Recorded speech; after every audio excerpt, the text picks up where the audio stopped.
This material was developed within the Erasmus Plus Project E-classes. Красимир Станчев, 11 клас, съпроведжен от Танасов.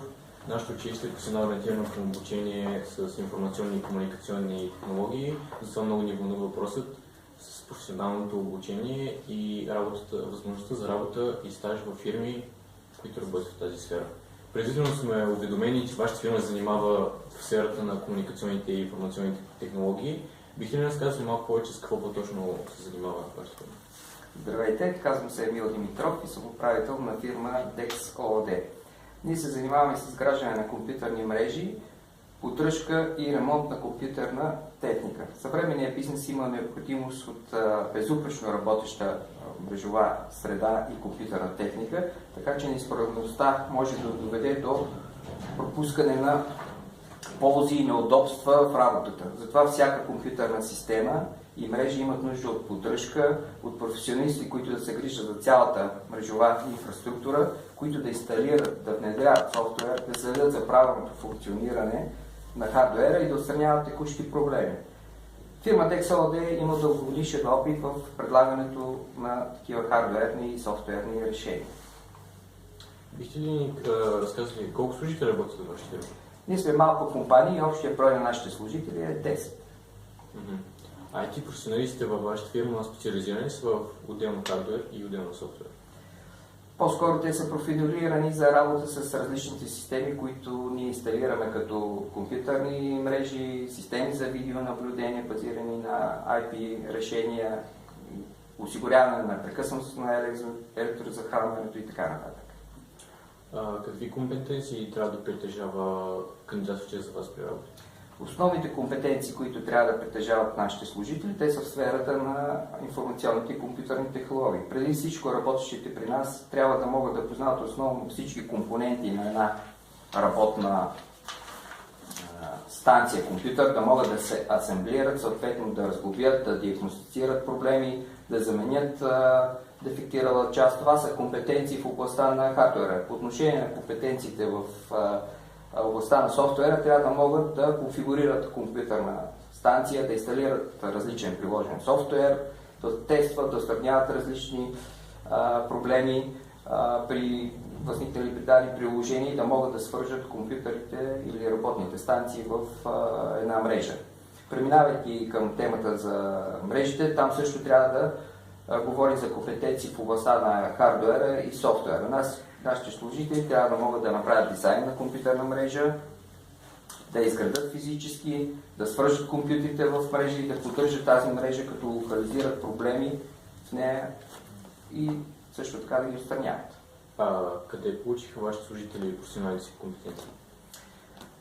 Например, един от нашите служители, Теодор Димитров, завършил колеж по информационни технологии и след това повиши своята квалификация в по-профилирана насока като Cisco мрежовити академии, където освен че получи важни теоретични познания, има възможност да се работи в лабораторни условия с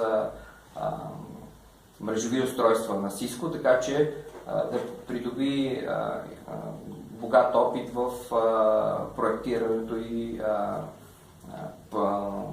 програмирането на такива устройства.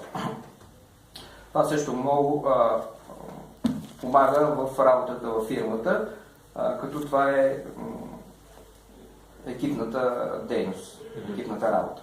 Тъй като споменахте екипна работа, бихте ли разказали малко повече за тези личности, качества или по-скоро наречените меки умения, които притежават работещите в вашата фирма?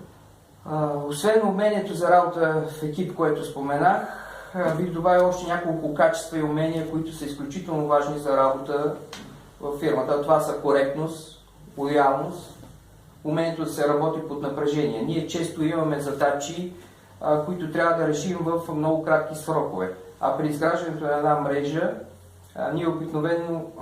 докато изграждаме една мрежа, ние обикновено планираме дейността си, но при възникване на проблеми трябва те да се отстранят изключително бързо, тъй като за клиента е много важно да няма прекъсване на дейността. Всяко едно прекъсване на мрежата означава, че клиентът остава без интернет, означава, че има забавяне на отговори на имейли, забавени срокове в работата и съответно пропуснати ползи.